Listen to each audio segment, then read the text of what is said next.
बड़ी रे श्रद्धा से तोहके बोलाई आ जाई तू हमरे दुआरिया।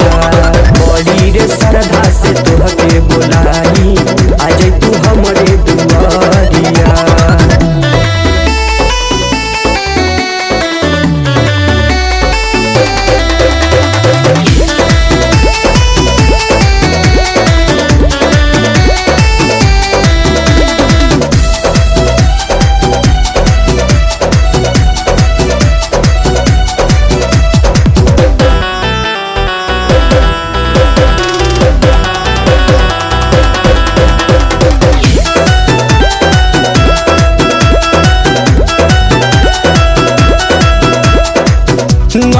दिन भूखली माई तोहर बरतिया दिया ना जरैली माई सारी सारी रतिया।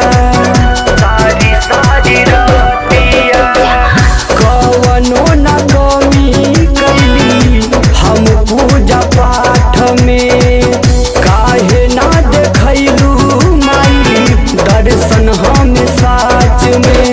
ममता के अचरा ओढ़ा दिए माई ममता के अचरा ओढ़ावे माई नैना जो है डहरिया। बड़ी रे श्रद्धा से तोहके बोलाई आ जाई तू हमरे दुआरिया। बड़ी रे श्रद्धा से तोहके बोलाई आ जाई तू हमरे दुआरिया।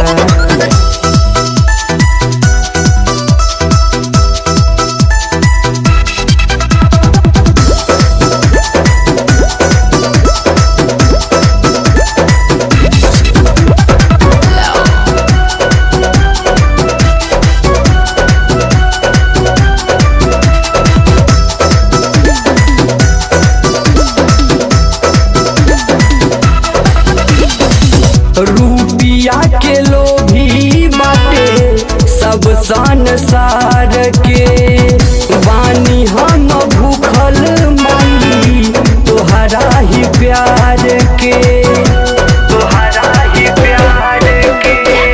करी इंतजार माई दर्शन करा दी आसरा लागल है श्रद्धा पूरा।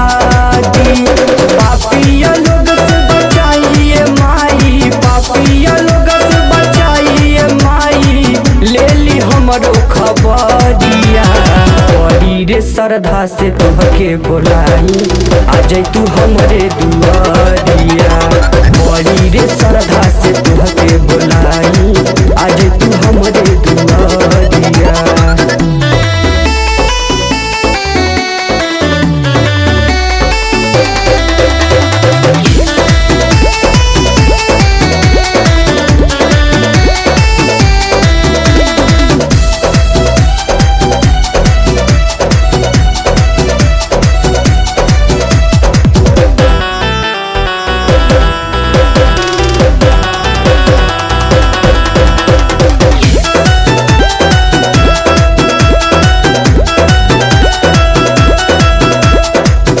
राइटर अखिलेश दीवाना कहे हाथ जोड़ के हमारे घरे आवे माई पहरवा के छोड़ के। भाई मिथिलेश पूजा करे सुबह शाम हो दोनों बेरा जपेल माई तोहरे ही नाम हो। देखयस के बिकी गावेले राउर भजन मयरिया। बड़ी रे श्रद्धा से तोहके बोलाई आ जाई तू हमरे दुआरिया। सबका इच्छा पूरा दे माई आ जाई तू हमरे